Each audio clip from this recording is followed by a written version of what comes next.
Um, Timo Werner. This is interesting. So Real Madrid are now putting Timo Werner top of their list for this summer. I still feel Mbappe is still a long term goal. I still believe that is a long term goal, but top of their list looks to be your boy Timo Werner. And so the thinking is that they're not going to go for him this month. Real Madrid are going to go for him in the summer. And what is even more so, and I always find this crazy. I find this absolutely insane, especially when a club knows you have a star player. First of all, why are there release clauses to begin with?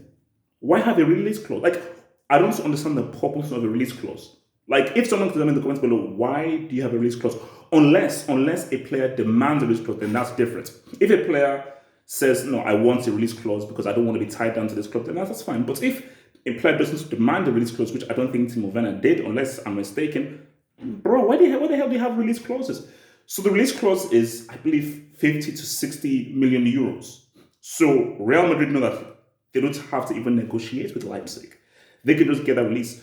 So because the notion was, I thought Timo Werner was going to be heading to Liverpool, and I think Timo Werner and Liverpool were strong links, especially with Jurgen Klopp, obviously coming from the Bundesliga and being German as well. So maybe having a closer link to bringing in a Timo Werner. But what is interesting though is that so Benzema's contract runs out in 2021, and I do believe that Real Madrid and Paris are thinking long-term future, and whether Zidane will be part of that future, I don't know. So Timo Werner, as I said again, I think this guy's a very good striker. I don't want to hold his feet to the fire by that botched World Cup 2018 because I feel everybody was to blame, chief of which was Joachim Löw, who I don't believe still has a job. And I do feel this would be a massive move for him. And I think, whenever you're going from, let's just be real, a small market, which is Leipzig, to the biggest market in the world, which is Real Madrid, you're going to have a lot of pressure. But the thing though is that, Timo Werner isn't Benzema.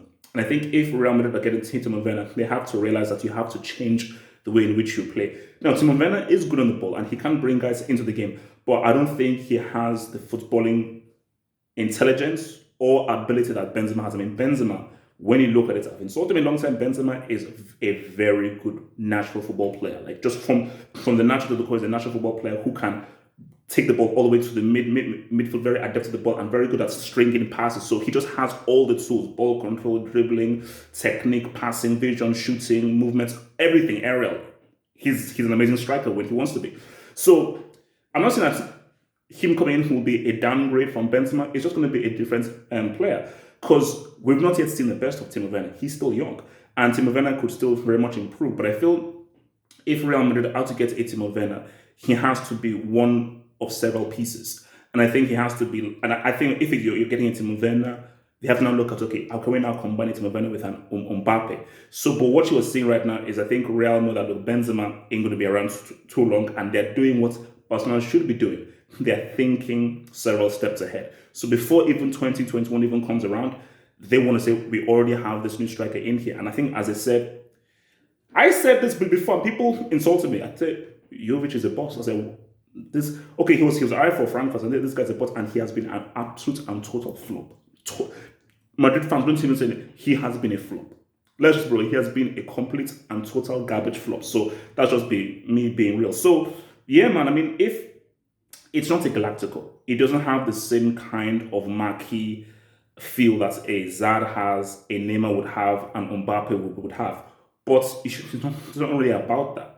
It's really, and people even say, oh, Zad wasn't really a marquee signing, but he was an important signing, because at the end of the day, it's about getting good players, not getting star players who now become crap. It's about getting good players. And in a Timo Werner, look, he's one of the best strikers in the world, and his consistency has been amazing for Leipzig. So if Real can get him, and he can be one of many, then I think Real Madrid are saying, we have a clear 10-year plan for trying to take the dominance away from Barcelona and focusing on us for this decade. Remember, if you want more YouTube content and also gain access to cool new emojis on the live streams, click the join button below to become a Football Hut member. Peace.